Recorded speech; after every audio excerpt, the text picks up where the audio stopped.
Greetings, Judah. DFG here, Gideon's Flight. Hey, my brothers, another message for you. And this is a follow-up from our conversation a couple of days ago. And we talked about, the pussycat in Pro 7. So give me your ears to hear. And I'll do my best to share with you what Elohim has shared with me to strengthen you, my brothers. It's almost as though he's telling me to make a clarion call to the men, to remind the men that this is a 911, an emergency call. Because the men today, my brothers, you are under attack. We are, as a species of men, the Israelite male, are under serious attack. And these are our young brothers. I don't care if that brother is 12 years old. I don't care if that brother is 80 years old. We, as the men of Elohim, are under attack, serious attack. And unfortunately, a lot of that attack is coming through the Israelite woman. The heathen woman has always been our enemies. We know that. They cried rape when there was no rape. They cried, help when no help was needed. They encouraged their sons. They taught their sons, to be bigots and racists, to be white supremacists, to be Klansmen, Klanswomen, or white, citizens, etc. They teach their men now to be mayors and financial advisors, to run the financial markets, so that their men will always be in position to deny Israel, Judah. They taught their sons even today to oppress our men, to invest, in the prison system, to make unjust laws, to keep our men in their system for free labor, to keep us under oppression, to bring up laws, bylaws, to make us criminal, and those same laws to excuse their men to look the other way. But this message is not about them, and it's kind of appropriate that I said that, praise Yah, because today is supposed to be the celebration of Martin Luther King's birthday. And they tell this story of Martin Luther King in terms of how he was this great person to pull people together. When in truth, if you go back and you listen to Martin Luther King, 67, 68, before they murdered him, Mr. King, Dr. King was talking about, America owing us reparations, owing us a check. That America had continued to service themselves and give their men, white men, every kind of benefit known to man, from the Homestead Act, from federal loans to build housing, for redlining, to ensure that certain people were left out of, getting loans, to make sure that perpetual poverty continued to come against Judah, Israel, our people. So that's the Dr. King that they don't want discussed. They want the Dr. King who talked about little white boys and little white girls walking hand in hand. Because they knew that would always be a story without ever a realization to the story. No more than what you see is going on right now with this pretending that, anyway, forget that. That's my point. Y'all will. But let's get back to the matter at hand. Our men, you, Judah, Israel, we are under serious attack. And I'm going to tell you something, the attack that we're under, my brothers, are now, Satan, he has did everything he could do by using the enemies, the heathens, to destroy us. And that hadn't worked because we're still here, brothers. We're still here. So now what he's doing, he's using our own women, our sisters, our mothers, our daughters in some cases, now to turn their backs on us, to look down their noses at us in terms of how we compare to the other nations, the other, how we compare as so-called black men to the Asian man, how we compare as black men to the European man, how we as black men are compared to the the Spanish man, for lack of even the Spanish now look down their noses at us. And our women, they use all of those other groups to measure their men by. And if we don't measure up to those men economically, socially, physically, then somehow they look down their noses at us as though we're not worthy of their love anymore. We're not worthy of their patience. We're not worthy of their compassion. We only can be called out by our sisters these days when we're willing to allow ourselves to be emasculated, effeminized. In other words, we have to come across to them as pussycats. Little calm, boy-like men who in no way, form, or fashion, makes them feel, for lack of a better word, disempowered. Although our men have never, ever had an attitude that we want to strip our women of power. We never felt that way because we never had any power, and we knew they didn't really have any power. No more than the power that this wicked system of government would allow them to have, to break up our families by giving them social services, giving them, the means to move forward without us, to leave us behind. Other than that, there was never anything that we could do in terms of putting our women under oppression. And furthermore, brother, I want y'all to think about this. What man of color that don't love his mother? Who do you know that does not love his mother? I mean, we see it through athletics, we see it through entertainment. Anytime a microphone is put in front of us, or a camera is put in front of a so-called black man, one of the first persons he acknowledged is my mother. My mother, my mother, my mother. Yet we're accused of hating our women by our own women. That's amazing to me. That is amazing.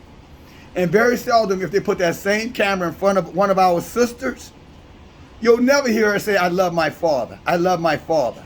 Thank God, thank Elohim for my father. If it were not for my father, when Serena Williams and Venus Williams did this so-called documentary on King Richard to acknowledge, Richard Williams' contribution to their athleticism and their access to tennis, they were criticized. Well, why aren't you talking about your mom? Why are you giving credit to him? When in truth, all the credit, well, not all the credit, but he deserved that credit. But they criticized them for that. But they never criticized, all these men when they gave our men, when we, the Zion Williamsons and the rest. There's so many of us do it. So many of our men have done this. And again, I bring this out. And that's not where I'm going, by the way. This is the introduction to this message that you hear me talking about. But they never criticize the men when the men say, my mom was this and my mom was that. And you know what? Again, as a son, an Israelite son, I feel the same way about my mom. I love her. I will always love her. But I also recognize, it took more than my mom for me to be here. I also recognize whatever love I have in my heart probably is generational love. It came down from generation to generation to generation. That's why the book is so important.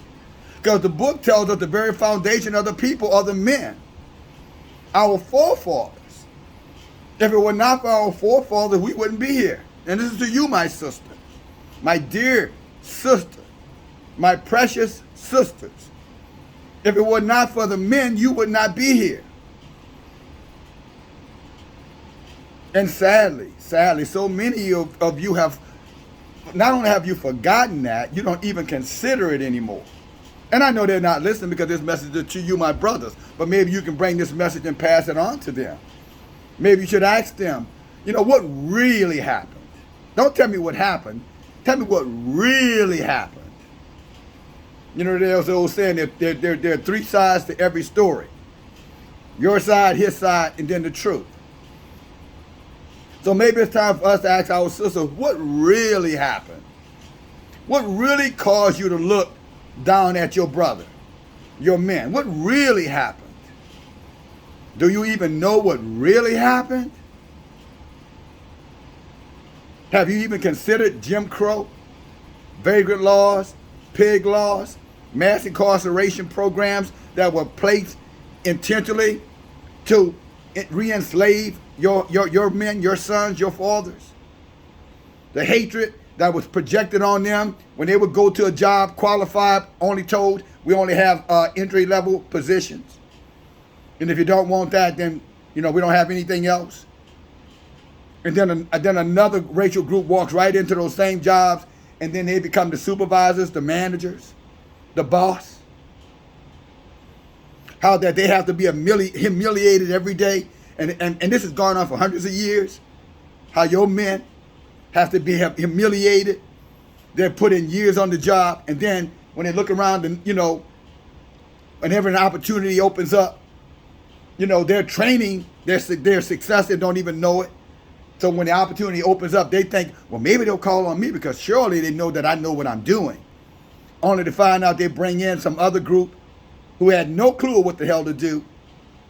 And then after you've done all the heavy lifting, they let them come in and do the managing. I was going to say the leading, but they don't know anything about leadership because a predator does not lead. A parasite does not lead. A parasite just sucks the blood out of everything. So these other groups don't know anything about leading anything. They're just parasites. They're like a mosquito. It won't do its own work. It just flies around and look for blood to suck it out. And this is where we are today as men of Elohim, the very foundational men. And now the enemy has taken our sisters and is using our sisters. When I say sisters, it doesn't matter if she's 80 years old, if she's 30 years old, you know what I'm saying? I don't know. I do know. My point is, it encompasses every age group when they come to a point of acknowledging who they are. And I want to say this 911 to you, brothers, is that what the enemy has done, since they could not eliminate us, exterminate us with the enemy's women, now they've come back and they're using our women against us again. And maybe I say again because I'm going to share something with you from the book of Enoch. So I do say again. But this is a last-ditch effort to destroy us. They tried to pollute us back in the days of Enoch, by mixing our blood with the blood, of the fallen ones, the fallen angels. And these fallen angels taught our women some things. They taught our women, how to use makeup to seduce us. They taught our women how to use, spells, for lack of a better word. Spells. How to seduce us. They taught our women how to use their bodies to seduce us. To control us is what I mean by seducing. They taught our women they didn't need a man. They didn't need their fathers anymore. They didn't need their sons. No more than to service them in either a sexual way or to service them monetarily.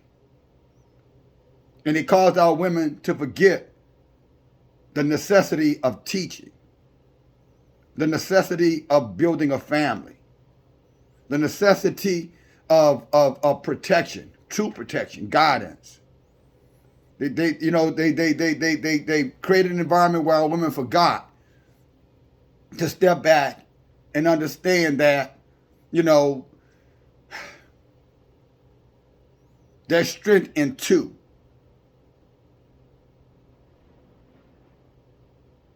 They taught our women, to love your men means to hate yourself. And they put this under a covering, my brothers, to make the women believe that if if they opened up themselves to every ethnic group, then that means they would have a broader resource just in case their men stood up against, wickedness. Just in case we stood up against, behaviors that were anti-family. So they say, what we're going to do, they're going to give our women access to anything they want. Free education, free services, free housing, free money, whatever they needed, as long as they supported this one thing. Don't you love your man? Oh, you can tell him you love him, but don't you dare love him. What do I mean by that? Don't you dare have patience with him. Don't you dare, open up your heart towards him sincerely. Don't you dare stand for him no matter what. Don't you dare speak up for him. Don't you dare acknowledge him publicly. Don't you dare give him credit for fighting a fight that no other group in this particular country could have ever fought and still be here. Like your men, like we have fought, like we have died. Don't you dare support any male organization except it's tokenism, like Black Lives Matters. But then make sure that, behind that organization, that you have another real agenda, like lesbianism. That's what you push. You can say, it's all about the George Floyd, but in your heart, you remember, no, it's not about him. It's about women empowerment. Because at the end of the day, we're here for you. And now we're in the situation in these last days. And I know many of you don't want to hear me say last days. I don't know why we fear so much. I think we fear hearing the last days because some of us have not truly repented in our hearts. Many of our sisters have not repented in their hearts. So they don't want to hear us saying last day because they know last day means the end of their power, for lack of a better word. In other words, I like, my man being, subdued. I like that I don't have to recognize my men. I like the fact that if my man don't meet my expectation, I'll just get rid of him and go and get one of the enemy's men. Or if I don't go get one of the other nation men, I'll just go find me, an emasculated one. One who won't raise his voice. One who won't, take control when things are out of control. One who won't, fight or speak out against the system of racism. One who won't teach the family their history. Talking about so-called black history, real history, Israelite history. One who would not ever come and say, hey, look, the word is true. The Bible is not about money. The Bible is not about, the world and its people, the heathens, Gentiles. They want one who will deny all of this writing. All these writings here is about them. They don't want him because they perceive him as narcissistic, dangerous. When the truth of it, they have been blinded to the truth. Because guess what? You know who's doing all the killing out here, my brothers? Is men who don't study this. You know who's doing all the whoremongering out here, my brothers? Is men who don't study this. You know who's abandoning their families out there, my brothers? Is the men who don't study this. You know who's abusing the women out there, physically abusing them? Is men who don't study this. So our sisters have been misled, intentionally misguided, to say that a man who seeks to know himself in the word, he's the true threat. But the man who rejects this word, who has demonstrated over and over and over again how wicked he can be because he has no morals, he has no value system, he has no honor. that's the desirable man.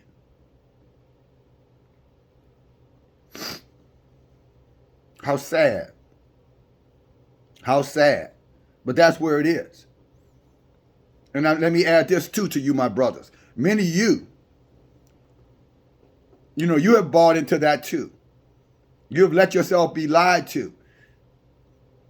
You have let your enemy tell you that he accomplished something that he never accomplished.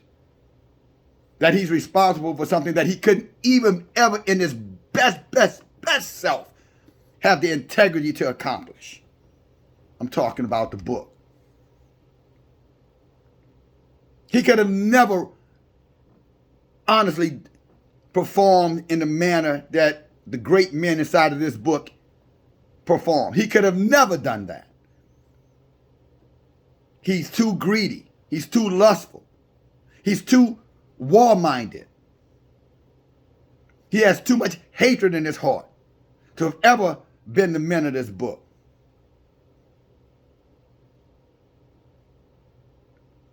But we believed him. We believed that somehow or another, a fool was intelligent enough to write the most important literature known to mankind. Because we lost all sense of direction, my brother. Because we believed a liar. Did not our book say that Elohim would judge those who loved the lie as much as those who told the lies? In these days and times that we're in, we got two choices, brothers. To open up our eyes and recognize that our souls are on the line, or continue to walk in darkness and be destroyed. That's the only two options we have. There's not a third option. There's not a third option for us. You're either in, I guess, I'm going to keep it simple. You're either in or you out. So if you reject, your history, men, if you continue to allow the wicked system of government that exists all over the world, not just here in America, that tells us, intentionally tells Israelite men that we're not suitable. We're not worthy of the respect of our women. We're not worthy of,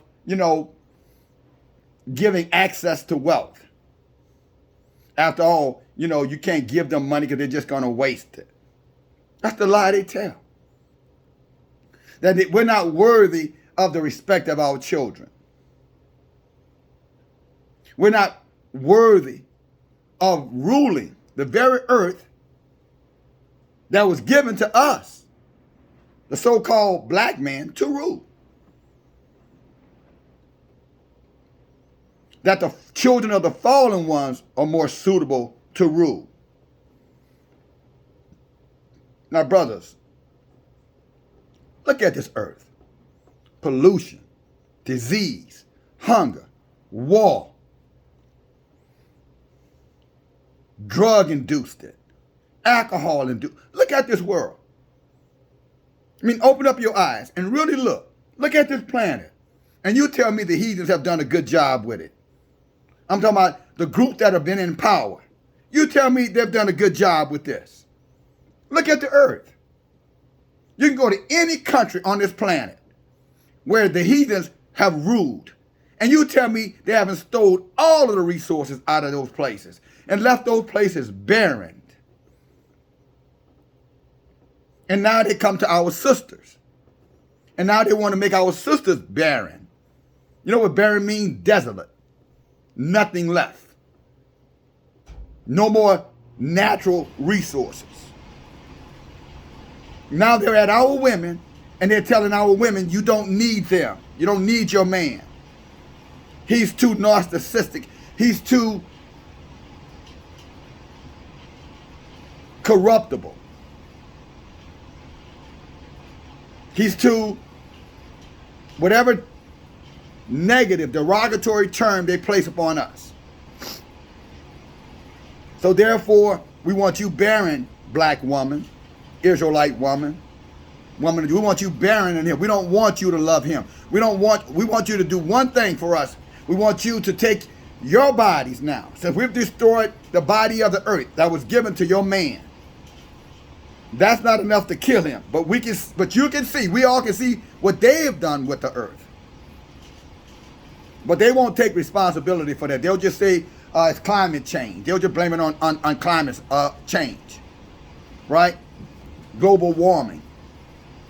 They will tell you that the earth did this on its own. They are liars. They destroyed it. They destroyed the air, they destroyed the water, and they have destroyed the land. But the heathen will never take responsibility for it. The white man, the Asian man, even the African men, they will never take responsibility that they are the cause of this earth being what it is today. They'll just blame it on, science. Funny, they can't blame us for that. They can't blame Judah, Israel for that. Because we have never been in a place of power. And when we were in power, shouldn't say we were never, we were in power. But we loved the land. We didn't try to own the land. We cultivated the land. We farmed the land. We farmed the cattle of the land. Didn't we? We were the true agriculturalists of the land, weren't we? When we were in control of the land was prosperous. It was a land filled with milk and honey. When they took the land, it became a big, giant garbage dump for them to pollute it, rob it, ravage it, and then take no responsibility for their behavior.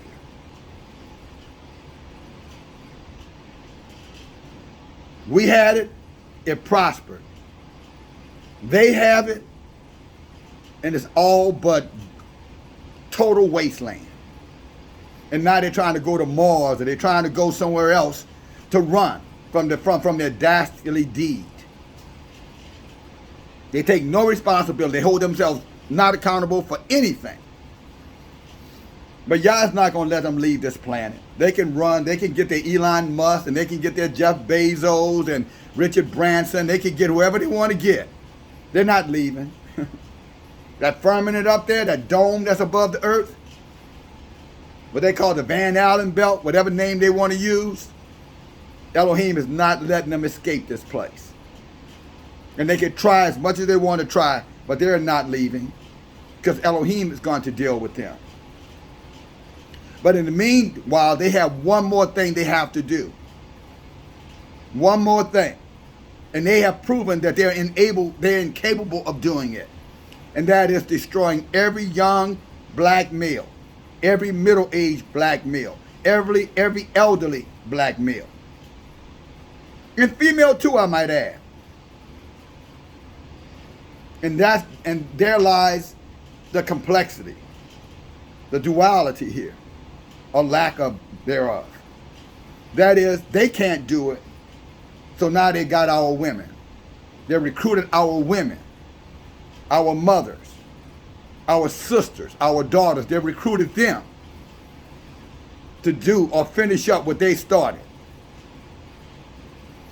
You don't think they read 2nd Ezra? The end of them is the beginning of us. So now they recruited our daughters, our sisters, our mothers to use craft, witchcraft, sorcery, to destroy us. And how is that, you might ask? Well, we've already known for a long time that they've taught them to hate us.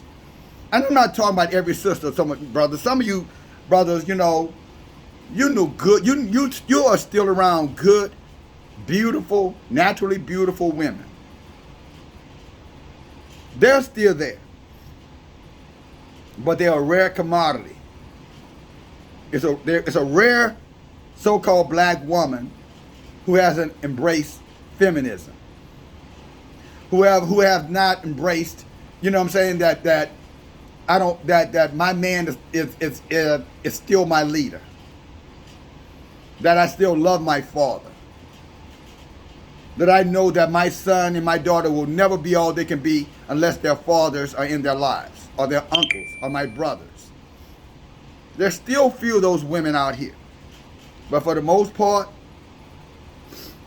you know, the damage, how you say, the die has been cast. Our sisters' hearts have been turned against their own sons, their own fathers, their own brothers. And it's not our fault. Have we not owned the outcome? In many instances, yeah.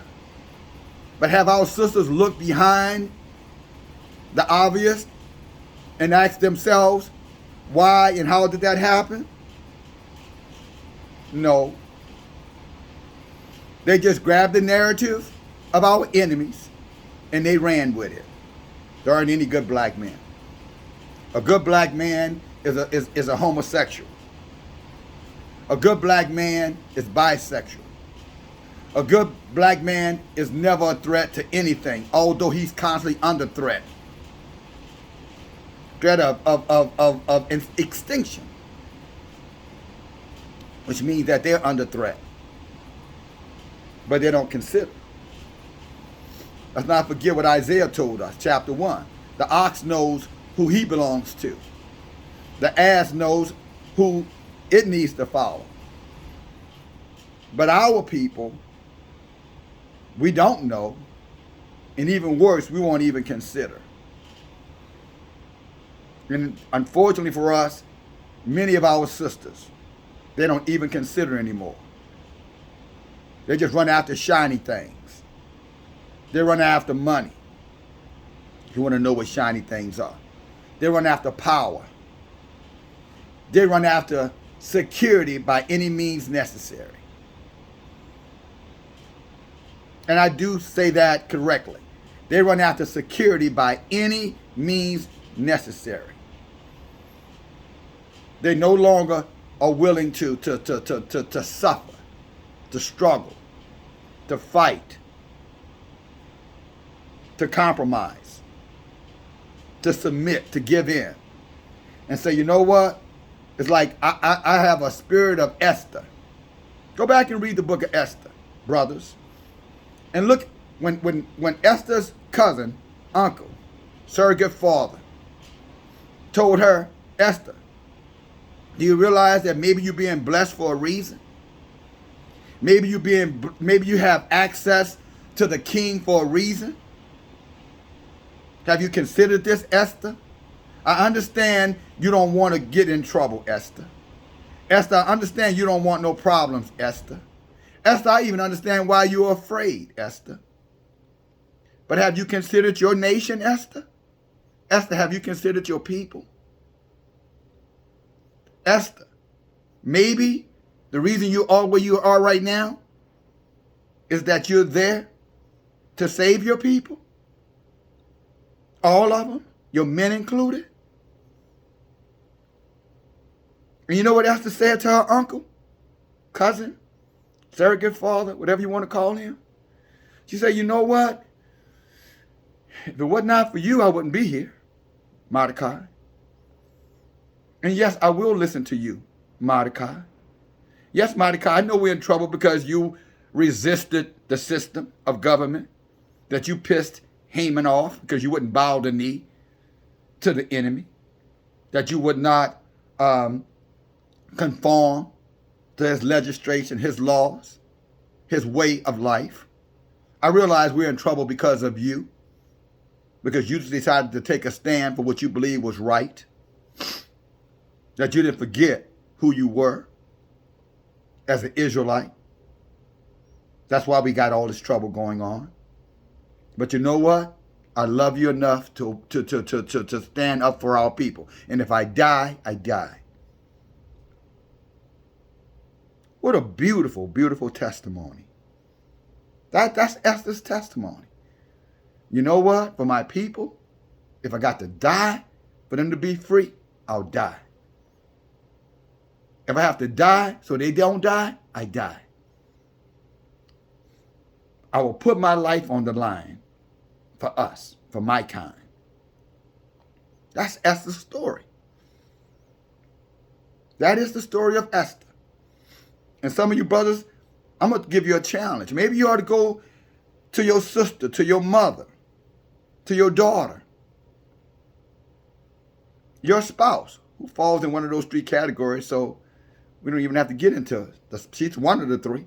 Your spouse is somebody's sister, mother, or daughter. Your woman. Why don't you go to her and say, baby, let's read Esther together. Let's take a close look at the story of Esther. Let's break it down. Let's break the story down and look at what Esther was truly about. Was it about her being a queen? Was it about her beauty? What was it about her having access to the king, access to wealth, advantage? Or was it about loving her people enough to die for? Because that is the story of Esther. That's her story. She put her life on the line for her men. She put her life on the line for her people. And unfortunately, in these last days, our women are being told just the opposite. Don't die for your brothers. Don't die for your sons. Don't die for your fathers. They're worthless. In other words, they're taking the position of the enemy. But that's how the enemy feels about our men. You know, and I can back up what I'm saying. All the laws that I talked about, the redlining, housing discrimination, job discrimination.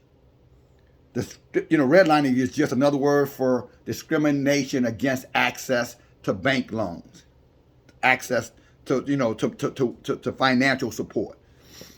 Just in case you guys don't know when I say what redlining is about.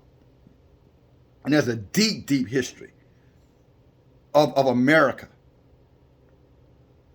putting those laws in place intentionally to keep wealth out of the hands of black men. So that we would always be beggars. We would always be at their mercy. And this is not an excuse. This is an explanation. There's a difference. You know, many times when men like myself who are educated men bring these things up, we get accused of y'all just making excuses. An excuse is when you don't try. An excuse is when you find a justification for being lazy, inactive. But an explanation is to help one understand the thing.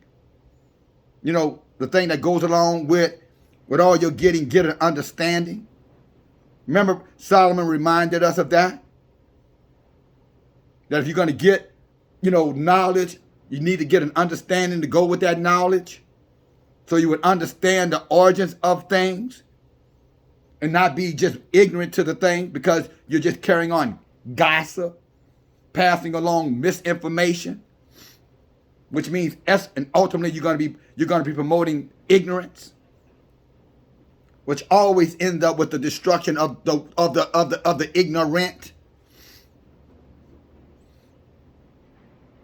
Tearing yourselves down internally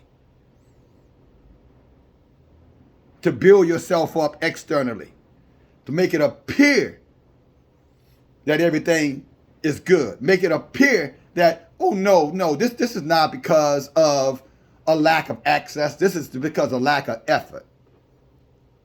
When the truth of it is because of a lack of access. Don't you know that is Dr. King's story?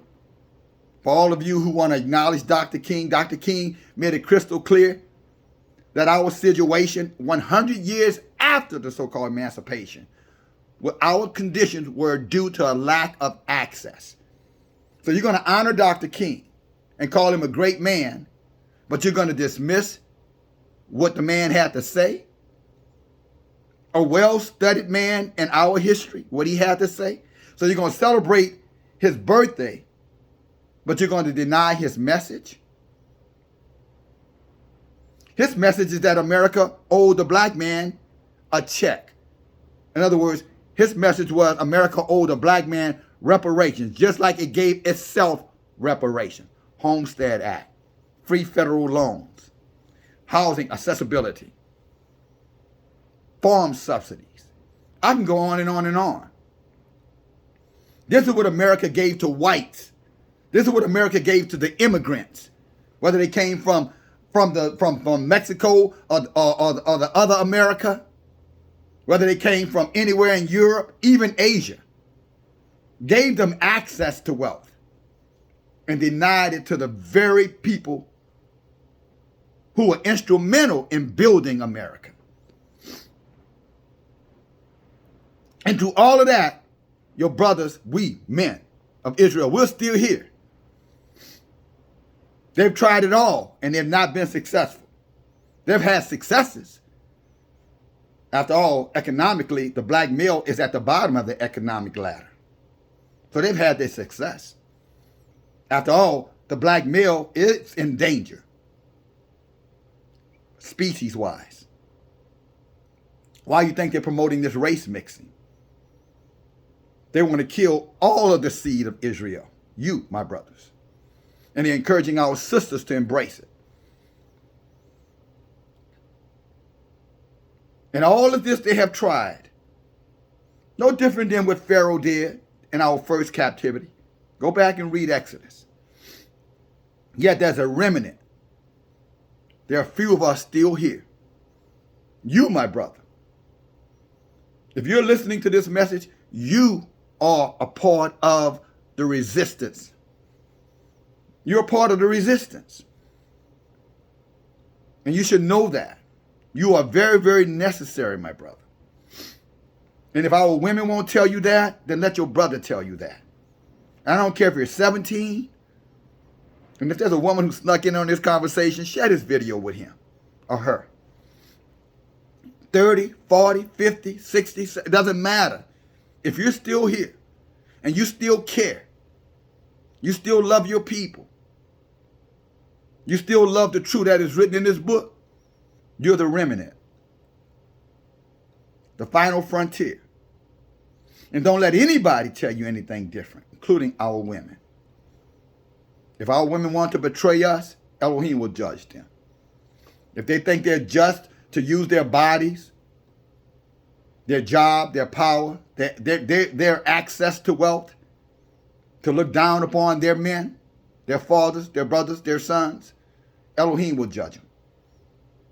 You give them to Elohim. You give them to Elohim for judgment. Or better yet, you give them to Satan. Did not Paul say that? The wicked amongst you, don't fight them. He said, don't fight the wicked. Just give them over to Satan. Don't waste your effort. You're putting good money in bags with holes in it. You're casting your pearls to the swine. You're giving what's holy to the dog. If they want to go the way of the heathen, and they think that the heathen's way is better than Elohim's way, what can we say, brothers? What can we really say? We have to spend our time looking for the genuine one. The daughters of Zion. The women of Elohim. The remnant of Elohim. We have to focus on them. We have to focus on their mothers, their daughters, their sisters. And we have to encourage them and remind them who they are. Remind them of their rich history. Remind them without their men, they would not be here. Remind them never to turn their backs on the men, the original man. That's what we focus on. And those who believe that their accomplishments matter more than their own people, let them go. Just let them go. Unfortunately for them, when they do wake up, it's going to be too late. What I mean, when they realize that they were a part of sabotaging their own people, when they were used to tear down their own people, when they were used to break up their own families, when they were used to kill the seed of their men by laying with other strange men. When they wake up to that, they'll have to deal with it. They're going to have to deal with the consequences of that. And according to our book, it's not going to be nice. But coming back to where I began, the 911, my brothers. What I say to you is look beyond the surface when you start looking at our sisters. First of all, don't forget who you are. Remember, when this earth was in our hands, it prospered. We cultivated this earth because we were from the earth. We're earth people. That's why we look like this. We're the people of Elohim. That's why we talk like this. Why we roar like this. Don't forget that, brothers. But as it regards to our women who are being used to destroy us, don't look at their outer appearance. You know, we're reminded that man judges the outer appearance, but Elohim look at the heart. So these women, when they start to put on their glamour, they take their glamour shots. When they change their appearance, when they use excessive makeup to lure in the enemy's men, because really at the end of the day, that's who they're really after, my brothers. Again, I'm talking about the women of Zion who have betrayed their own selves. I'm not talking about Esther. I'm talking about Jezebel. Esther is a righteous. She's going to stand with her men no matter what. She'll die for us. I'm not talking about Esther. I'm talking about Jezebel, who will use her power, her manipulation, her body, her resources to gain access to whatever she wants. I'm talking about that sister. Don't let her tempt you any longer, my brothers. So if she want to weave her hair out so she can look like, her hair can look like the enemy's hair, she's not with us anymore. If she wants to put on fake eyelashes so she can use her eyes to seduce you, she's not with us anymore. If she want to put on revealing clothing to cause you to look at her body and not at her heart, she's not with us anymore. If she want to tell you the word is not important, that you don't have to study the book to know Elohim, she's not with us anymore. If she wants to tell you, that, celebrating with the heathens and celebrating what the heathens celebrate because it does not matter, she's not with us anymore. If she wants to tell you, you can't tell me anything, I don't want to hear what you have to say. After all, I'm better than you. Look what I got compared to what you have. She's not with us anymore.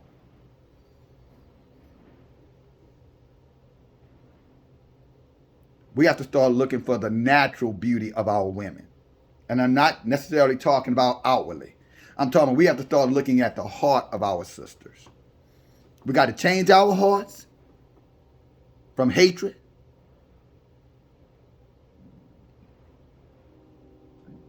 We do. I'm talking about hating ourselves. Brothers, we have to change our heart from hating ourselves to loving Yah. Because in loving Yah, he'll remind us of who we are. That's what the book is for.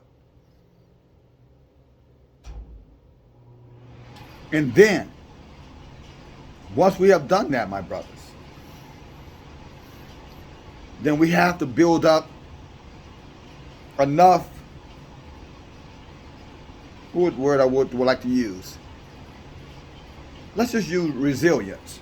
We have to be resilient in telling the sisters who have sold out for money, sold out for access, sold out for their jobs, sold out for status, sold out for whatever they have sold out for.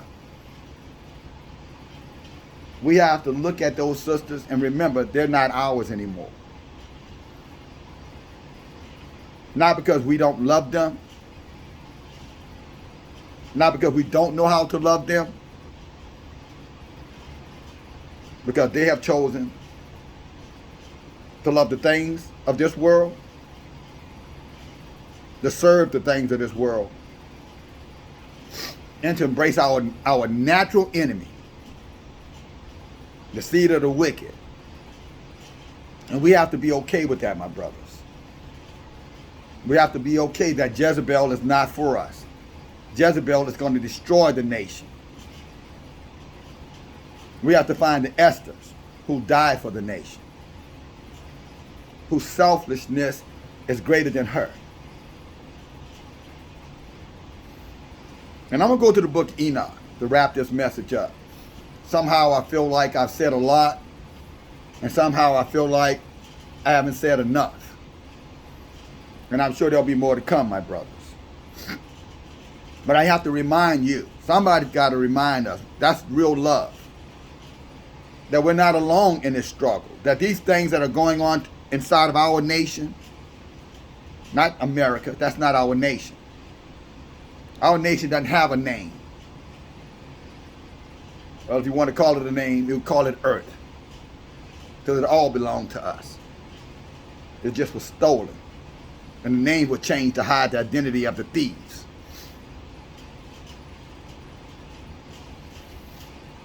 But when I say nation, I'm talking about the people of Israel, the children, the tribes, scattered all over our earth. I'm talking to you, us. Recognize that you're beautiful in your natural self. You're beautiful in your courageous self, my brother. You're beautiful in your willingness with all of the stuff that's going on against you to have not given up. That you're beautiful when you raise your voice to tell your people that Elohim still loves them. You're beautiful when you allow your mind to stay focused on your purpose. And your first purpose is to take care of your people. Did not Elohim said, did not Yeshua remind us when he was asked the question, what are the greatest commandments? He said there were two. And one of those two was loving your neighbor as you loved yourself. Don't forget that. When you love your people, you love yourself. When you despise your people, mock your people, manipulate your people, you hate yourself. When you set yourself above your own kind, it's a form of hatred. And this is for our women. When our women, look upon our men and say there aren't any good men or put labels on their own men, that means they hate themselves. When they take a position that I don't need a man, they hate themselves because they came from a man. So how can you come from a man and hate the man that you came from without hating yourself? And strange enough, they don't even consider that anymore. They never even give it a thought, not giving it a second thought. You say something positive about our men, unless his name is Obama, unless his name is King, unless his name is some other diseased, written fool, they don't want to even discuss it. When I say disease, mental disease, men who forgot themselves. And Dr. King, I realized, was a very complicated man. Compromised, to be honest with you. But that doesn't take away from the essence of what he said America owed us. Doesn't take away from that. He just acknowledged what we should have already known. And surely our ancestors would have told you, hey, by the way, they have stolen all of our stuff. And that's why the situation is what it is. And that's not an excuse. That is what actually happened. So I'll give him credit for that. I won't give him credit for the whole integrationist mentality. By his own admission, he led us into a burning building with integration. And now what the enemy has done, got our people integrating and thinking that integration is the way out of this poverty, out of this mess that they created and yet targeted us by not allowing us to be in positions of influence. Because after all, we were the niggers, lazy, unworthy of access to wealth, land, power, influence. So they polluted our women, just like the fallen angels did. That I'm going to read to you. They polluted our women to get our women to bear their seed. Not only their physical seed, but the seed of the mind. In other words, to speak their lies, to trust their lies, to embrace their lies about their own men, about their own brothers, their own fathers, their own sons. Encourage a Jezebel spirit, a selfish spirit inside of our women, at the detriment of them not understanding the importance of loving themselves through loving their brothers whom are really the only true protectors, the only true providers. And I'm afraid in these last days, when war comes, and it's coming, and they realize that the integrationists didn't love them, they'll look for their men. And they won't even be able to identify their men anymore, because they will no longer other women or the seed of Israel. Because Elohim said he's going to give them over to a strong delusion that they will believe their own lies. They're going to be wrong believing that they are right, and they're not going to be able to find their way back. Because they left their first love. And their first love is their men, their fathers, their brothers, and their sons. That's their first love. And they won't recognize it. That'll be the judgment. It's what Isaiah chapter 3 talks about. Isaiah chapter 4 verse 1 talks about.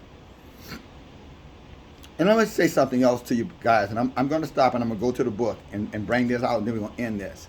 And when I started this message, it was 9/11. That was the time on this clock. 911.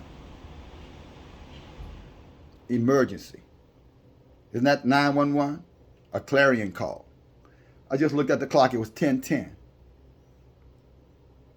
Numbers mean something. 911, emergency. 9/11, New York, Twin Towers. Get it? 9/11. 10:10. You know what 10:10 represents? At least to your brother?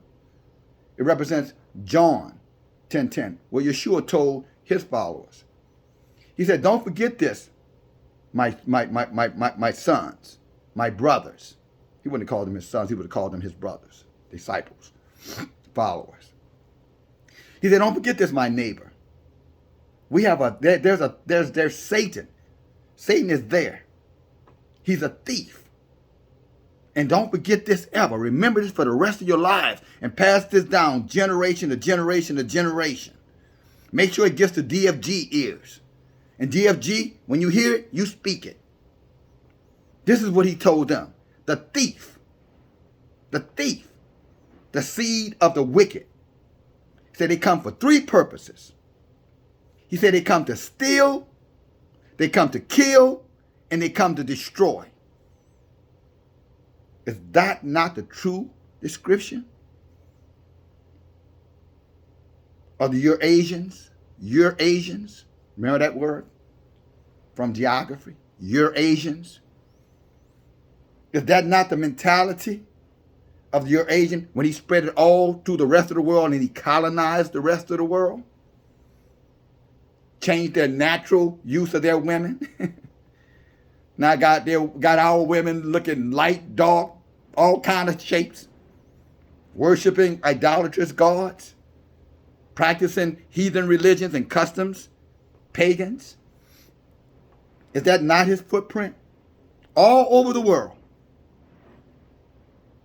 He came out of those Caucasus mountains up there, Eurasia, and he planted his seed all over the earth. Yeshua said he put the tares with the wheat, is the way Yeshua said.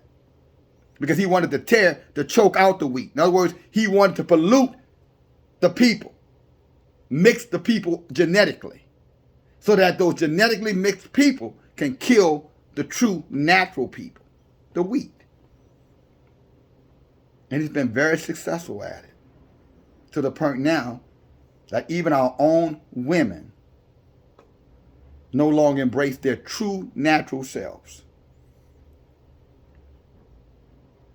So when I look at the number 1010, it reminds me of Yeshua warning us. what the thief is going to do. He's going to kill, he's going to kill, he's going to steal, and he's going to destroy. And you tell me that has not been the behavior of the Eurasians. Tell me that has not been their behavior. Destruction everywhere they go. Right now, we're on the edge of a nuclear war. And who started in this war? America. And this wicked, manipulation of Europe. And who's coming back at America? The Russian, the Eurasian. The Chinaman, the Eurasian. China, Russia, America. What do those three nations have in common? Steal, kill, destroy.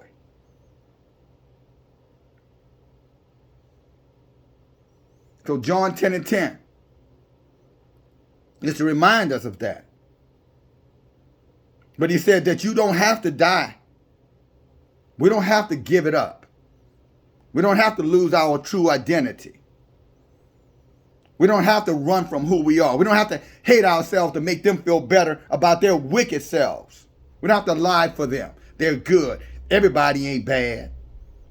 Well, if y'all say they're not good, they're not good. And his word is greater than our word. His thoughts are not our thoughts. His ways are not our ways. If he said they're not good, you need to believe that, brother. You need to believe that, sister. If y'all say they're not good, they're not good.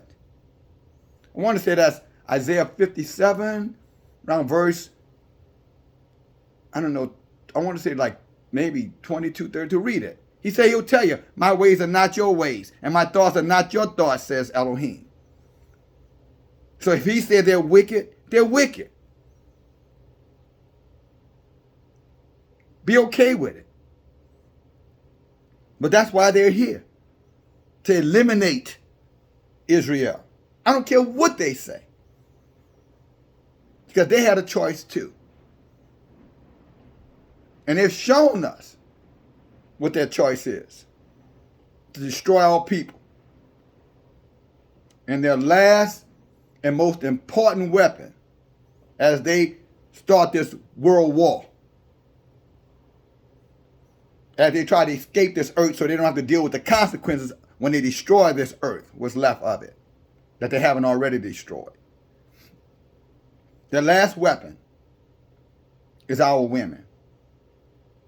The so-called Israelite woman, the so-called black, African American, whatever, name she wants to call herself, and many of you have called yourselves. The final frontier is to tell our women to emasculate their sons, to kill their babies, to teach their sons that, wearing a dress is okay, to calling themselves a girl is okay, teaching their daughters to call themselves a boy is okay, that anything other than that is homophobic, narcissistic, divisive, all lying words. All lying words given to our women by the heathens. We didn't come up with them words. Black women didn't come up with the word homophobic, narcissistic, divisive. If she did, show me what dictionary she wrote and the etymology that she put in those dictionaries. These are their words.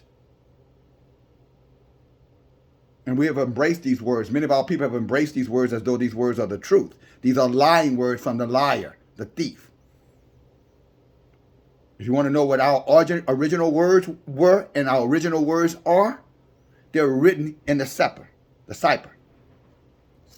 What is the cipher? The world knows it as the Bible. We know it as a history book. A book to restore, to redeem, to influence, to encourage.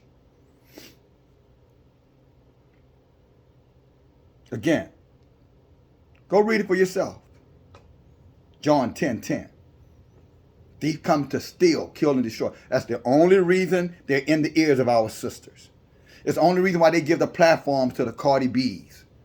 They give the platform to the Nas X, the Wendy Williams, the Steve Harveys, the Creflo Dollars, the T.D. Jakes,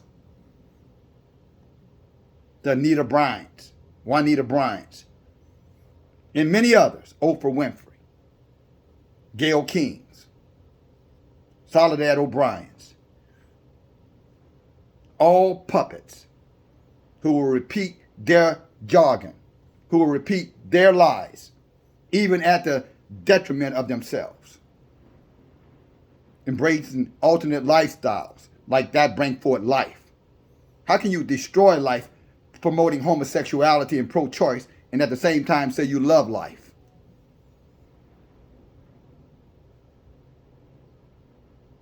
How can you say you love life, but you embrace lifestyles that destroy life?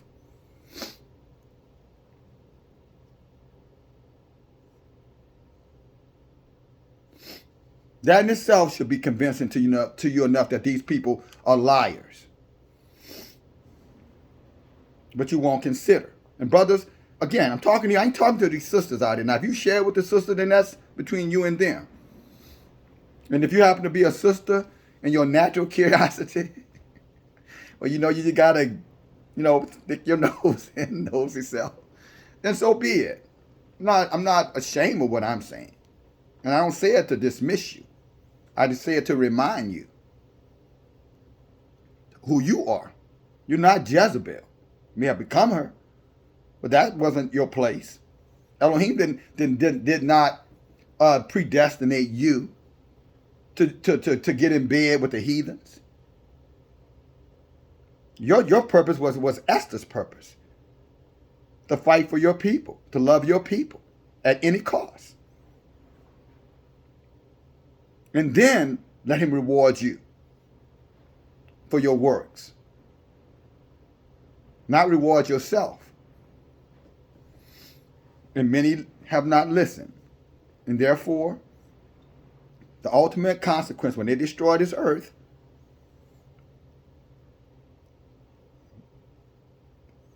you're going to feel the pain. Because they taught you to love. They taught you to love the things they love. Instead of loving yourself through the word, through the book. But brothers,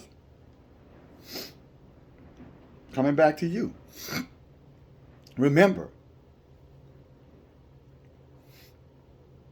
tomorrow's not promised to any of us. Elohim said, brother, the day you hear his voice, don't harden your heart. In other words, don't turn your ear away. Listen. And listen attentively. Listen compassionately. And then be. Yes, be. Do it. Obey it. Teach it. Live it.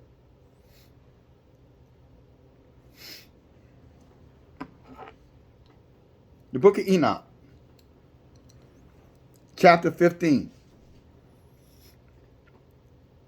Some of it's going to seem a little strange to some of you brothers, so if you don't understand it, you got to study it.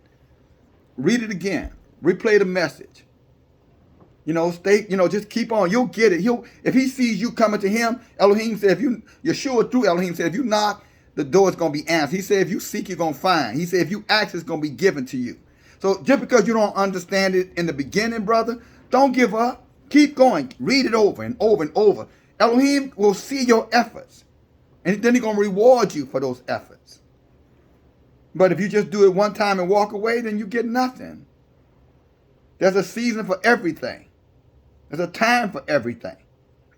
Put the time in here, and Elohim will reinvest in your heart by giving you the knowledge that you will find here. So if you don't understand what I read to you the first time, read it again and again. Play the message back over and over. Elohim will reveal himself to you in time. But first, he got to see your heart is right. If you're doing this out of fear, it's not going to work. If you're following along because because you don't want to go to hell, it ain't going to work. You got to follow along because you want to know who you are. You want to be able to identify with your true purpose, so your life is not wasted. And those who fit the description that I just said, you're resilient, you're persistent. And Elohim will reward you for your resilience and your persistency. But it's going to come with effort. You sow, you reap. You sow, you reap. Enoch 15:2. Wherefore you have forsaken the lofty holy heaven. Now he's talking about the angels that came from their station and slept with our women. Had sex with our women. Just so you know, our women were never supposed to sleep with anybody outside of Israel. What I mean sleep, have sex with. He said, matter of fact, let me start at verse 1. Then addressing me, now this is Elohim talking to Enoch.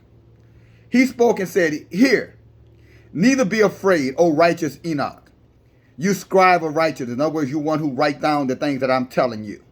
Say, hear my voice, and go and say to the watchers of heaven, who have sent you to pray for them, who ought to pray for men, and not men for you. He's saying to Enoch, you go tell all those demons. I'm talking about the real demons, not the demons that are possessing our people. I'm talking about not the people, but the demons that are possessing the people. He's saying, go tell them, you have no business looking for, man to come and pray for you. You were supposed to be there to pray and protect men. And now we're praying, we're doing exactly what we were told. When you go to these churches and you start praying to the cross and you start praying to St. Peter or St. Paul or the Virgin Mary or whatever you're praying to, even for your pastor who are practicing idolatry, don't you know you're praying to the angels? You're doing exactly what Enoch was told to tell those angels that men were not supposed to do. Men were not supposed to pray to angels. St. Michael, St. Gabriel, you're not supposed to be praying for angels or praying to angels. Angels were there to watch and protect us through Elohim's will for us, to keep us from danger, to keep us away from Satan and his fallen ones. But religion has confused us. And we don't even know what to pray to now as a nation. We just associate ourselves with Catholicism or Protestantism or Islam or Hinduism or Buddhism or whatever ism there is, and we just rest and we lay ourselves right there on their altar of sacrifice, not realizing that we're casting our children to Baal, to Moloch, to the devils.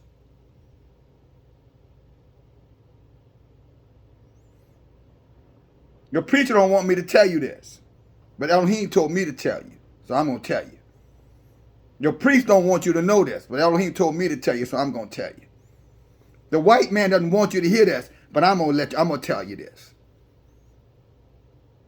The enemies of our people don't want you to hear this, but I'm going to tell it to you. If y'all let me finish. Amen. And if he don't, then I'll give up the ghost right here, doing his will. I'm good with that. Verse 2. Wherefore you have forsaken the lofty and holy heaven, which endures forever, and have laid with women. And you have defiled yourselves with the daughters of men. Defiled. So when you lay with the enemy, you're defiling yourself, sisters. Defile means polluting yourself, your soul. And I know they're telling you race don't matter. It does matter according to the book. Are you going to believe the enemy who tells you race don't matter? Or are you going to believe the book that says it does? Go back and read Tobit chapter 4. Around verse 14, 15. I'll read the whole chapter of chapter 4 Tobit. It'll tell you. You remember the one that said, man, don't lay with the whore? It goes on to tell you, lay with those of your kind, your nation. That's a precept for you if you don't want to take this particular verse of scripture. I'm just giving you another verse to consider. But the enemy will tell you it doesn't matter. It does matter. It does matter. And you might say, well, what if I've already done it? Then Yah is going to look at what you're thinking right now. Called repentance. A turning away. Not to ever go back again. Coming out from amongst it. And staying out when he gets you out. Because you asked to be out. You asked to say, give me clarity, Elohim. Give me an understanding, Elohim, so I might know how to serve you properly. How to serve my people properly. That's how you deal with that. Let me continue. Verse 3. I'm sorry, verse 2 again. I'm going to read verse 2 again and I'm going to continue on. Wherefore you have forsaken the lofty and holy heaven, which endures forever, and have had sex with women, and have defiled yourselves with the daughters of men, and have taken yourselves women, and have acted like the sons of the earth. In other words, they're telling you, sisters, my brothers, they're telling our sisters that it's okay to do that. Oh, and by the way, brothers, that message also equally applies to you. This is not just the women laying with the seed of the fallen ones. You're not supposed to do it either.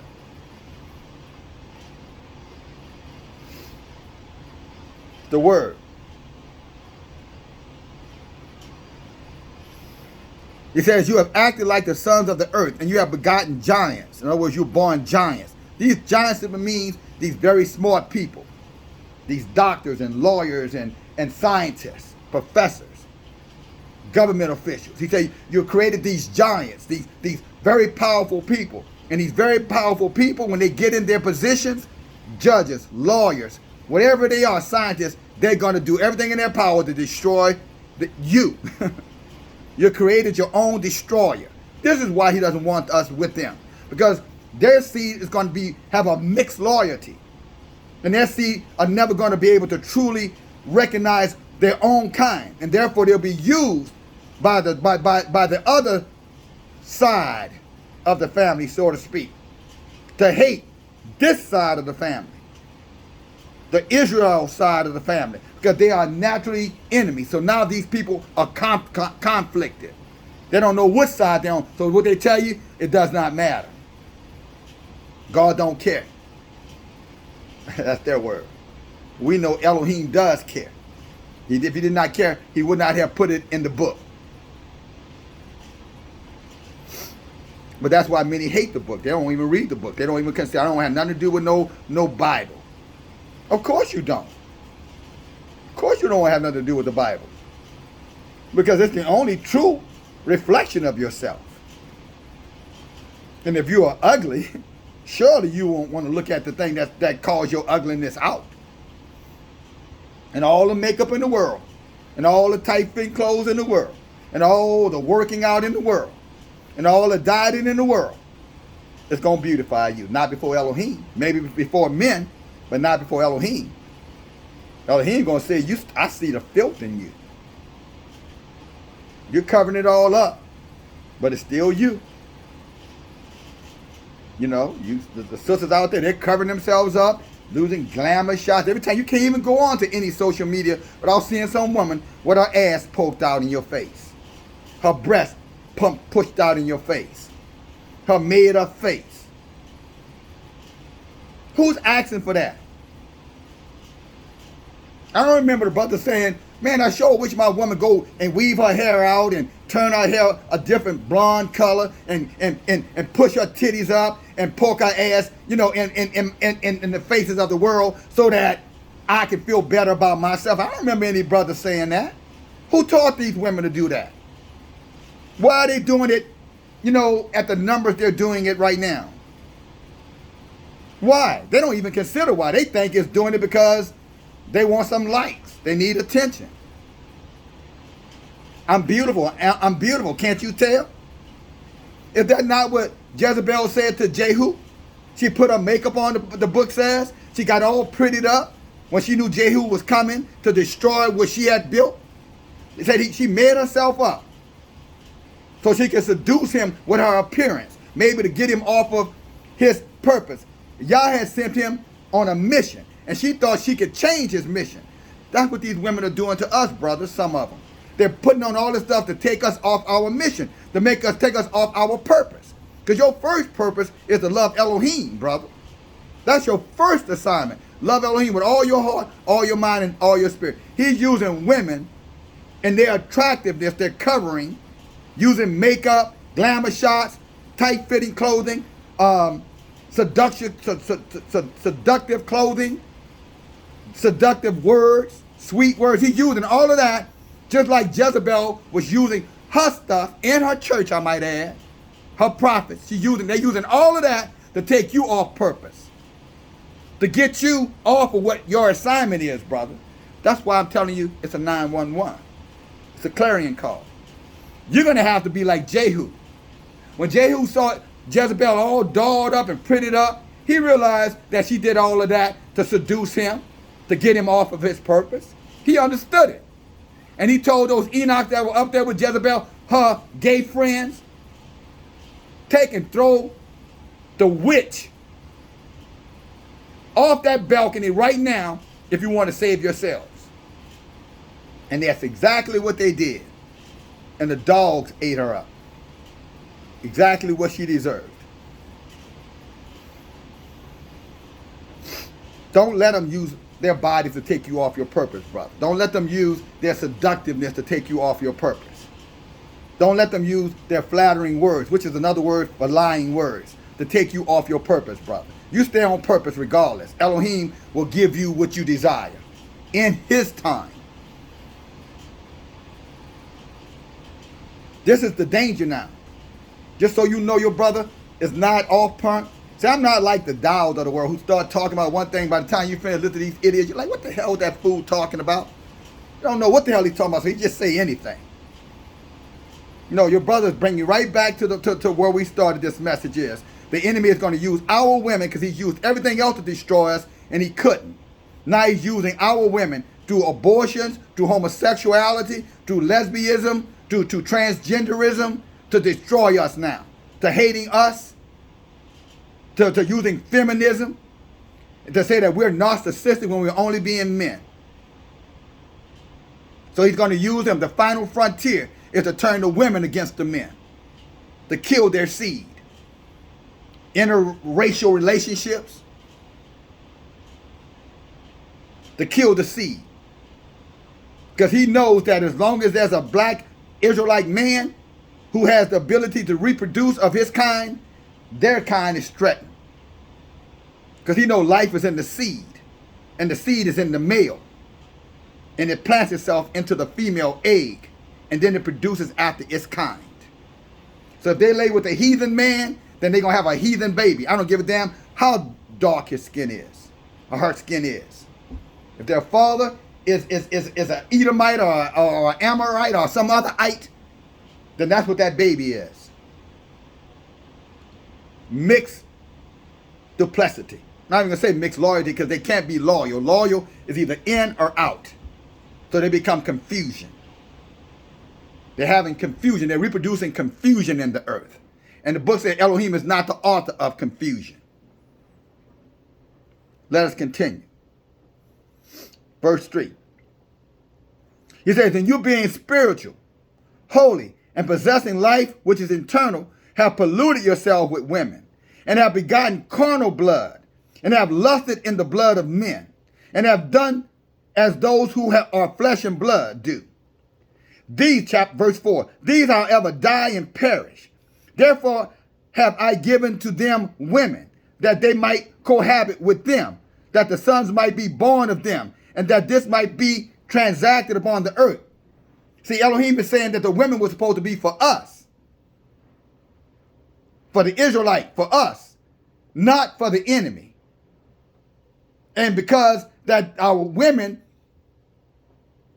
let themselves be seduced by the beauty of these angels, have now corrupted the earth and brought confusion here in the name of love, in the name of acceptance, in the name of inclusion.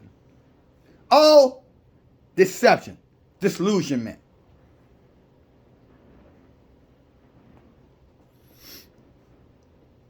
Verse 6.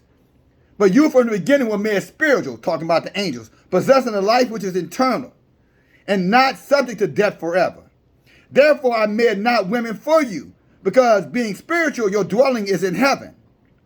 Now your children, who have been born of the spirit and of flesh, shall be called upon the earth evil children.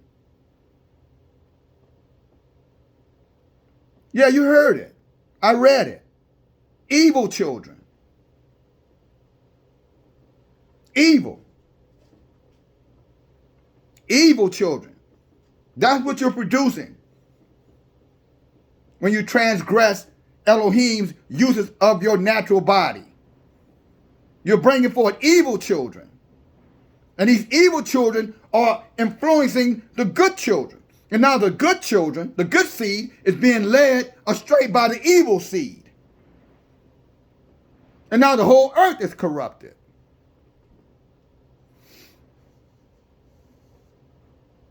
I know somebody out there saying, man, you're scaring me. Well, I'm not trying to scare you. I'm trying to inform you. I love you. I'm a lion. I roar.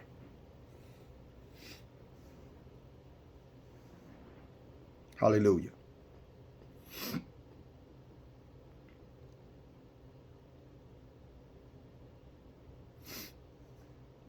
Verse 8. Now these giants who have been born of spirit and flesh shall be called upon the earth evil children. And evil spirit shall proceed from their flesh, because they were created from above. From the holy watchers was their beginning and primary foundation.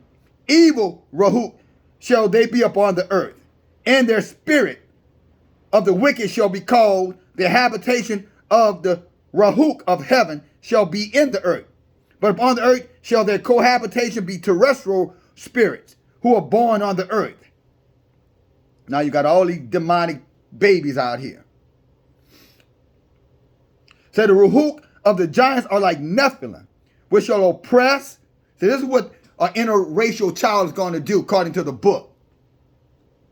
It says this. It says the Rahuk of they shall oppress, they shall corrupt, they shall fall, they shall be contentious, they shall bruise upon the earth. Did it not say the thief come to steal, kill, and destroy? Did not Yeshua say that's what they're going to do? And now we have produced those children. And we're still producing these children. He said again, this is what those children would do when they became adults and got in positions of power. He said they would corrupt, they would oppress, they would cause us to fall away from Elohim, they would cause confusion inside of our nation, and they would bruise upon the earth. They would cause harm to the earth. Bruise. You know what a bruise is? When somebody hits you or you bump into something and it becomes a tender spot. That's what they are. See, they eliminated Enoch out of our book because they didn't want us to know about this. They didn't want your pastor to teach this. You know, and if anybody was to say it, they would say, well, see, you are practicing reverse racism. Well, racism is their word, not ours. You have to have power, money, and influence to be racist. In other words, you have to be able to corrupt, oppress, to cause division. We don't have any of that. When we speak the truth, we're racist. When they speak the lies, they're civilized. We speak the truth, we're bigots, narcissistic, narrow-minded fools. They speak lies, they're civilized, all-accepting. Because at the end of the day, your body, your choice, do as you will. Because tomorrow's not promised. Live your best life now. Never telling you it's going to be to the destroying of your soul eternally. They leave that part out. That's for you to find out later. Verse 10, and they shall cause suffering on the earth. And there shall be, and no food shall they eat. Talking about these demons. See, they don't care about the food shortage because they got what they need. Their little weak, frail bodies don't require what these healthy, strong bodies require. Why do you think they love blood so much? They like it rare. Everything for them is bloody. They like to shed blood and they like to eat blood. Why do you think that is? Because they don't have it in them. And the more they eat blood and cause blood, the more their lust is fulfilled. Their resolve is strengthened. Talking about the enemy. All of them, not just the white ones. the dark-skinned ones, the yellow-skinned ones, the red-skinned ones, every last one of them who does not love this word and who will not submit to this word, not repent of their forefathers' behavior, and not succumb to the authority of this word. In other words, humble themselves and honor what Elohim says they are to honor. Go back and read Isaiah 14. Go back and read Isaiah 44 if you want to know what their honor is supposed to look like. Talking about the stranger who's been converted, the stranger who's supposed to love us. Then go back and see if they're obeying Isaiah 14, 1 and 2, or Isaiah 44. I want to say around verse 42, but just read all 14 and 44. You'll get it. I'm talking about for them. And for you, just so you know too, brothers. And if some of you sisters are snuck in on the conversation, you read it too. The righteous among them, talking about the heathens, if you can use the word righteous. In other words, those who repent and those who become humble and submit themselves and give up all of their earthly pleasures and benefits, them. There's a job for them to do. King talked about it, called it reparations. Dr. King I'm talking about. The day y'all celebrate. If you're at home today, then obviously Dr. King is the reason for it. If you didn't have to work, if you're celebrating the holiday or your business or your job is closed today. Well, this is what he said. America owes us a check. Means money. And I'm not talking about welfare. Amen? But America will never pay its debt because the thief steals and kills and destroys. It never honors its word. It will never do it. It will never do it. Ever. That don't mean that we should not identify that it's ours. But they expect them to give it back. What's that old saying? You got a chance of a bat in hell to get it back. Is it a bat chance in hell? Or a gnat chance in hell? Whichever one it is. He said they shall eat. He said no food will they eat. And they shall be thirsty. Thirsty for what? For blood. And they shall conceal their wickedness. They're going to try to hide it behind inclusivism, anti-racism, pro-choice, pro-sexual identity, pro-transgenderism. That's how they're going to conceal it. And they shall rise up against the sons of men and against the women. And they shall come forth during the days of slaughter and destruction. So when he said, when you see all these things happening, know that the end is near, brother. Know that the end is near, sister. Know that the end is near, even at the very doors. That's how he ends it. The last verse here. It says, they shall cause suffering. They're not going to want food. They'll eat any kind of artificial food. You see them making that stuff now. Strawberries that are mixed strawberries. Burgers that have no meat. Chicken that's not meat. Right? All this artificial food. Because they don't really need food. We need the food. They don't. He said they shall be thirsty. In other words, they're thirsty for what? Blood, our organs. Why do you think the whole organ transplant thing is? Why do you think, that all this human trafficking going on? Why do you think they created this destruction and lamentation? Rachel weeping in the streets mean us murdering each other. Because they want them bodies. That's why they want you to be an organ donor. Have you ever considered that? Can I give you a quick little something to evaluate? If you're an Israelite male or female, so-called black people, or better said, so-called Negro, scattered all over the earth, do you realize that if you have organ donor on your license or your identification, and you're in a life or death situation, and that depending on if they can take your organs is whether or not they go above and beyond to save you, what do you think going to happen if they're our enemy? If they're our natural enemy, what do you think they're going to do? When they know that your organs are worth thousands, if not millions of dollars, what do you think they're going to do? Then they're going to save you? You just told them that if they let you die, they can steal all of your internal organs that they value. That's worth billions, if not trillions of dollars. You just told them.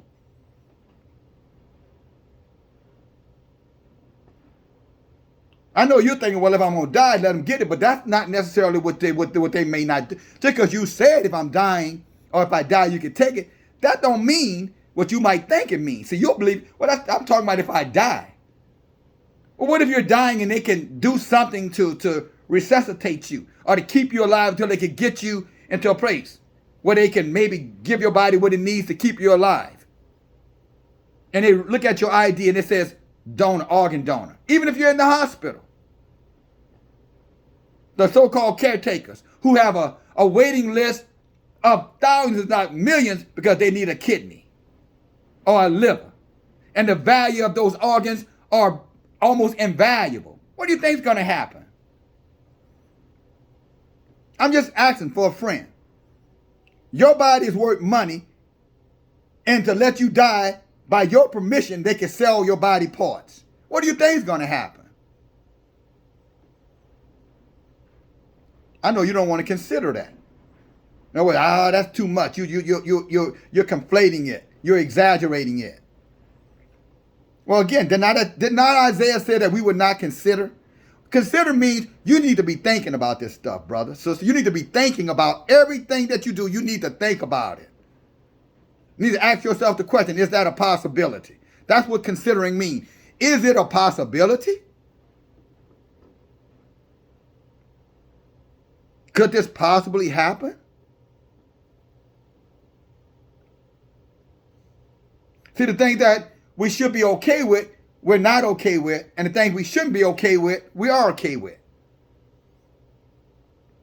In other words, loving each other and giving each other a second chance and a third chance and a fourth chance, we don't want to consider that. No, you messed up, it's over.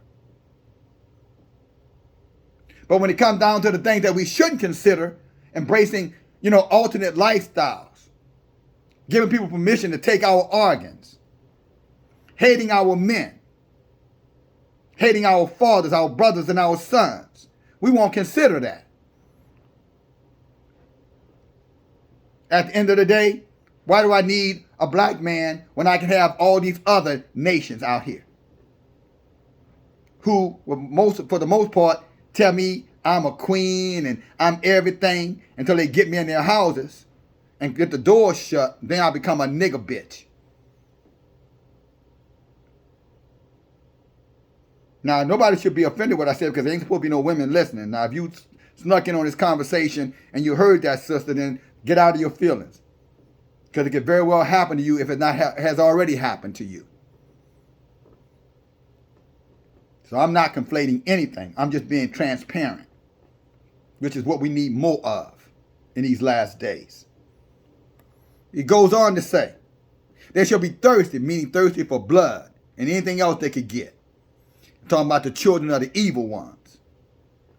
And they shall conceal it. You'll never know what their true agenda is until it's too late. They'll always come to you like a wolf in sheep clothing. It's all about love. It's all about tolerance. It's all about compassion. It's all about acceptance. But don't you know that's what the wolf is going to try to do if it wants to get the sheep? It's going to come to the sheep like it means no harm. I'm just out here roaming these prairies just like you. I know you looking for food, I'm looking for food. See, that's what the wolf wants the sheep to believe. I'm just doing what y'all doing. Y'all trying to eat, I'm trying to eat. But what the wolf depends on with the sheep is that the sheep never consider what the wolf eats. The sheep is eating grass from the earth. The wolf wants to eat the sheep.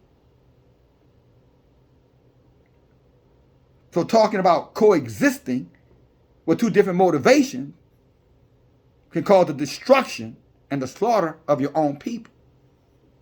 Is what the book is reminding us of. Let me read it to you again. They shall conceal the truth, and they shall rise up against the sons of men, mean us, and against the women, which means our women, even though our women won't consider this. It says these evil seeds are going to rise up against your men and your women. They're going to come forward during the days of slaughter and destruction. That's when they're going to show you how they really feel. See, our ancestors went through a lot of stuff. A lot of stuff. And I'm not talking about the ancient ones. I'm talking about the ones over the last 60, 70 years went through a lot of stuff. And if they were here living, they would remind you of what they went through by white people, what white people did to them. They would tell you how they were afraid every night. If a white car pulled up, how everybody went inside. If they were on the sidewalk and a white man came up to them, they had to look at the ground because they couldn't look him in the eyes. If they were on the sidewalk and a white man was on the sidewalk and it had just rained, they had to step in the mud so the white man could walk down the sidewalk. That they weren't allowed, to protect their women and children, from the Klan when the Klan decided they wanted to raid the town. Go back and look at movies like Rosewood. Go back and study what happened in Greenwood, Oklahoma, so-called, the Black Wall Street story. See, they don't want us to remember this stuff. But our book says that the people are destroyed for a lack of remembrance. Because we forget, called a lack of knowledge. Even in their own saying, they say those who forget their past are condemned to repeat it. So they don't want you to remember what they did.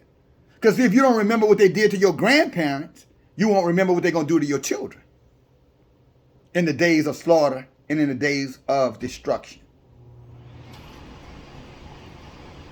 So I have a book here. Praise Yah. Let me go get it. A second. Well, praise Yah.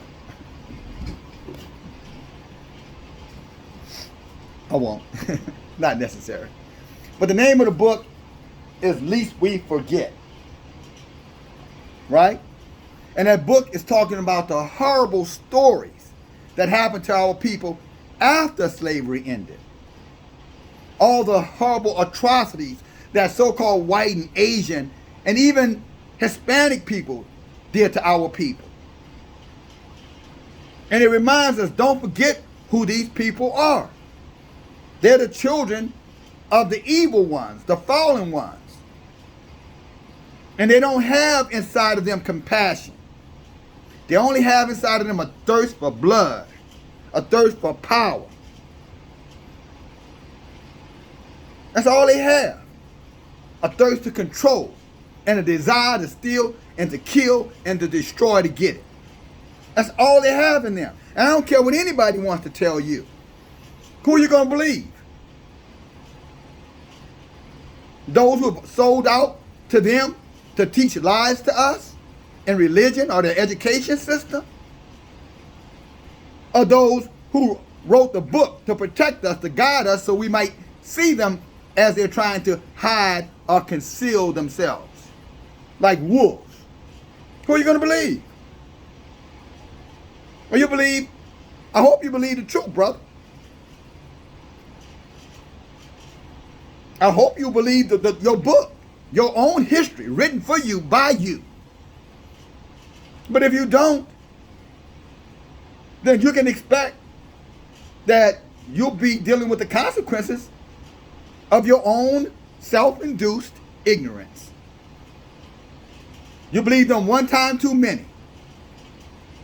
Yeah, you believe getting their education, but you don't believe the book because you claim they wrote it. You believe in taking their jobs, but you don't believe the book because they wrote it. You believe in intermarrying with them, but you don't believe the book because they wrote it. You believe that, to get access to wealth and power is to use their monetary system, but you don't believe that they wrote the book. You believe them when they tell you it's okay to turn your little boys into girls and turn your girls into boys, but you don't believe them because you don't believe because they wrote the book. You believe that it's okay to kill innocent babies still in the womb of their mothers, but you don't believe them because of what they wrote in the book. You have believed them one time too many. Oh, you had better, me say this right, you better be careful that you don't believe them one time too many, my brother. The very time that you shouldn't believe them is the time that you won't consider. Because as I stated, you believe in their education system, you believe in their monetary system, you believe in their religious system, you believe in their celebration programs, systems, rituals, ceremonies. You believe in all of those things, their entertainment, their media, their social media. You believe in all of that that's generated by them, owned by them, supported by them. But when it comes down to believing the very thing that you should believe, your own history, you reject it. And you call yourself wise.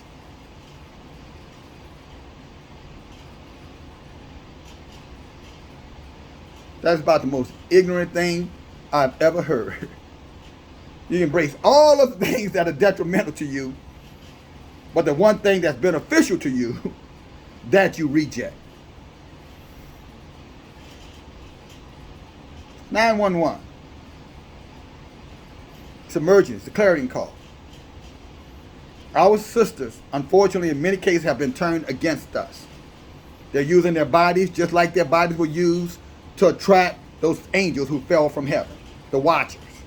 Now they're using those same bodies to come against their own men by causing us to lust after them, causing us to compromise ourselves for them, causing us to become effeminized to have them, to take away our masculinity and replace it with femininity, to be with them. And I would tell you that, and I will tell you this clear. If it takes all that, if it takes all of that to be with them, you know what I tell you, brothers? The hell with them. Let them go sleep with the enemy. When the enemy reveals themselves, they take off that sheep clothing and they realize they are in bed with the enemy and that their children are now siding up with the enemy because their children are the enemy's children. They'll consider them. They'll consider them. Let me wrap this up for you here. Isaiah chapter 4. I've talked about it, and I know our people, again, they never want to hear the truth. They rather convenient lies. Don't tell me the truth. Just tell me a lie. Tell me, God is love and Jesus saved the whole world. Just tell me what I want to hear. Skip all the rest of the stuff. Don't tell me the rest of it. I don't want to hear that stuff because that stuff sounds violent. That stuff sounds hostile. Give me preachers with itchy ears. Send me to the church where a pastor is going to just tell me that I am woman, I am free. Send me to the church to tell me that woman, I am loose. Send me over there, to the priest who tell me I can do whatever I want to do because at the end of the day, I can I'll go to purgatory if I mess up too bad, and then maybe one day some lying, deceptive, made up God is gonna come and get me out of there. Praise God. Write this down, sisters, brothers. Sorry, ain't no sisters here. Brothers, Isaiah 54:17. It says here, no weapon formed against us shall prosper. So if they're using our women against us, brother, don't worry about it. Just don't let the woman use you. Reject her. If she's showing she don't love you for you being naturally you, then reject her. So you don't want me? I don't want you. He said, your children shall be, verse 17, 54:17, Isaiah. No weapon formed against you shall prosper. And every tongue that speak evil against you, Elohim said, he's going to judge them and he's going to condemn them. He said, this is your heritage, my brothers. See, brother, he said, this is our heritage. What is our heritage? He says that he's going to judge them for the hatred against us. And he's going to be, he said, and our heritage as the servants of Yahuwah, and their righteousness is of me, says Yahuwah. In other words, he said he's going to bless us. If we reject them, he said he's going to bless us. So let them do to us what they will, or try to do it. Just don't go along with it. If they're going to use our women against us, then, so be it. But she only has the power you give her. My brother, she only has the control you give her access to. Now, yes, she'll use the government and its wicked systems to her advantage, to hurt you and harm you. But Elohim said even that is not going to prosper. And when she opens her mouth to tell them this about you and that about you, and this is where they can find you, and this is where you work, and this is where you live, he says, don't worry about it. I'm going to use that tongue, that wicked tongue of hers, to come back and condemn her with it. Every word he says evil about you, he says he's going to condemn her. Read it to you again. No weapon that is formed against you shall prosper. And every tongue that means word, that's spoken arises up against you in judgment, in other words, judging you, he says he's going to condemn them.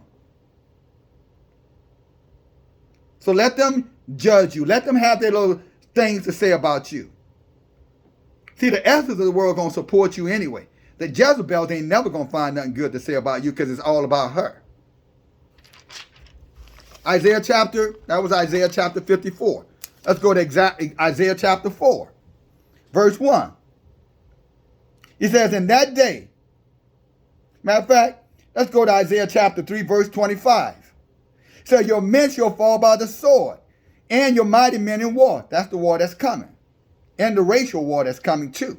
So all you folk out here think that these white people love you so much, and these Asian people love you so much, and these so-called Hispanic people love you so much, and these Africans love you so much, according to the book, all those people are going to declare war against us. When the war starts, those are the very people who are going to come into our communities, just like they did in Rosewood, just like they did in Black Wall Street, burning down our houses, murdering and slaughtering and raping our men, women, and children. And you over there talking about embrace them. Let them on in. Let the wolves on in. Let the foxes in the hen house. They're not going to harm the hens. All right, you wait till tomorrow and see how many hens you have left. You wait till tomorrow and see how many sheep you have left in that pasture. Because the shepherd walked away, because men like myself shut up and went along with it. No, I'm not going to shut up. I'm a shepherd. I'm a farmer. The shepherd protects his sheep, and the farmer going to protect his hens. And all his chickens. Especially when you know there's wolves and there are foxes all around.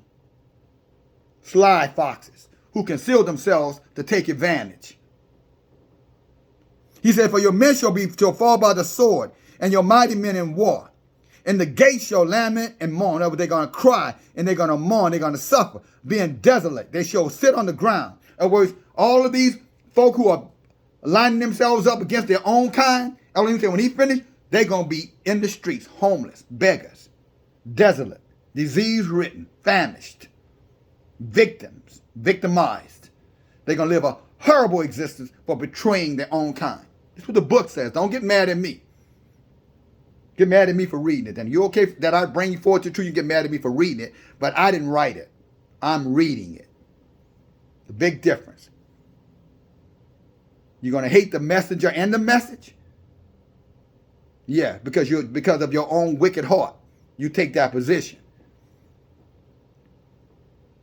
Why not give me a pass as a messenger and then hate the messenger? Because in essence, that's who you're really hating. You think you're hating me for talking about it. But really you hate yourself because you don't want the truth. Because the truth makes you uncomfortable. Cognitive dissonance. Convenient lies for uncomfortable truth. That's who you are. Verse 4, chapter 4. I'm reading Isaiah chapter 4. In that day, 7 women shall take hold of one man, saying, we will eat our own bread. We will wear our own clothes. Only let us be called by your name to take away Elohim's judgment against us.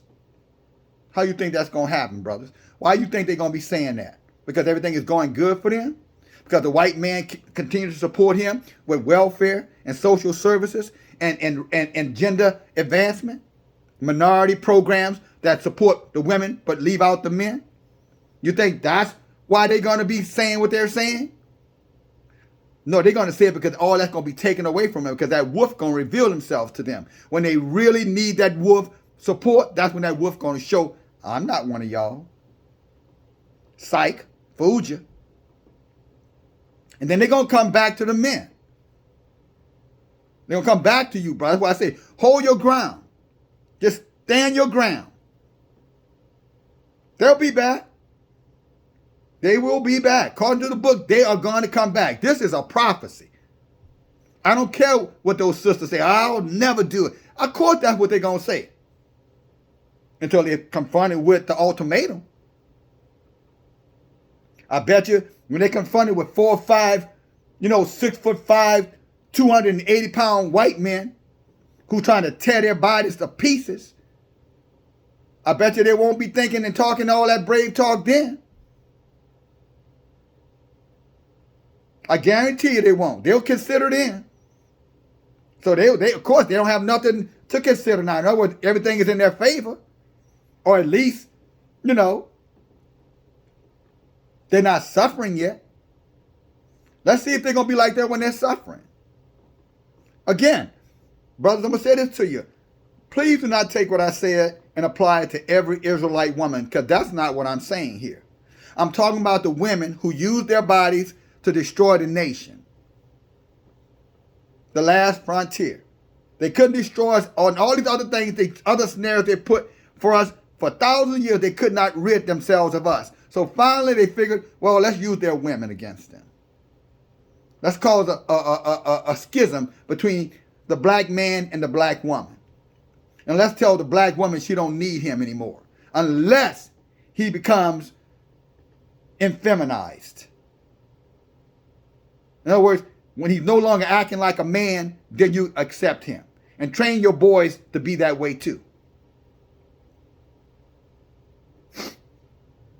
But the book says for that behavior, for using their bodies as a target, using their bodies as a weapon, using their tongue, their words as a weapon, for using their status, their access to money, to power, to influence, the Kamala Harrises of the world, for using all of that to lock us up and keep us locked up. He said, for that, I'm going to judge them. And a big part of their judgment, they're going to come back to those very same men who they wronged and begged those men to save them from the people who they thought were their friends, who were actually their enemies. In essence, wolves in sheep's clothing. Now, these women ain't going to want to hear this message because it's truth, it's strong, and they can't deny it. They can justify it by saying, I don't believe it. But just because they don't believe it, ain't a word that I read to you going to change just because she don't believe it. So therefore, don't pay her any mind. Because they coming back. The ones who survived the slaughter. They coming back. The book said they coming back. 7-1. Now, that doesn't mean that the brothers, and this is not a polygamy statement, so let me clear that up. Because some of you narrow-minded men, simple-minded ones, oh, you see, the Bible promoting polygamy. That is not a polygamous promotion statement. That's a judgment statement. These women are going to be in such awful condition when they come back, I can assure you, ain't nobody going to be talking about marrying them. It's just telling you what's going to happen to them. And for one simple reason. Isaiah chapter 1, and then we're done. Verse 3. Isaiah, the book of Isaiah, our prophet Isaiah, chapter 1, verse 3. He says, and the ox knows his owner, and the ass, since they say I cuss too much, the ass, A-S-S, knows his master's crib. But Israel, talking about our people, does not know. He said, my people don't consider. And that's why this is happening to us. And that's why it's going to happen to us. Because we refuse to consider. We refuse to consider. We refuse to at least ask the question, who's behind all of this stuff? Where is the hidden hand that I can't see? Yeah, I see my brothers killing each other. Yeah, I see men, on drugs in the streets. Yeah, I see men abandon their children. I see the jails filling up with our men. I see our men turning into homosexuals. I see all of the debauchery of our men. But who's behind it? They won't consider. But brothers, it's time you do. 911. DFG, talk to you later. Praise Yah. Praise Elohim.